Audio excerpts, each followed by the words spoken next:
Батыр қобылан күледі, әзіл айтып біледі. Басымды оққа байлаған, сені берсем қызғыртқа, бір елдің малын алармын деп, езу тартып күледі. Мен Ғизатұлы Санат, Алматы қаласы, Әуезов ауданы, Ілияс Жансүгіров атындағы номері 130 гимназияның 7 А сынып оқушысымын. Қобыланды батыр жырын өзім үшін жаттадым. Қобыланды батыр жыры арқылы мен кез келген ортаға тез бейімделемін. Және де сөйлеу мәнерімді өте керемет деп айта аламын. Кез келген мұғаліммен ой алмастыра аламын.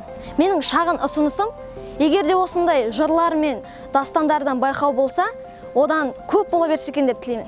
Себебі бұл жыр айырылмас қазына, таусылмас кен деп есептеймін.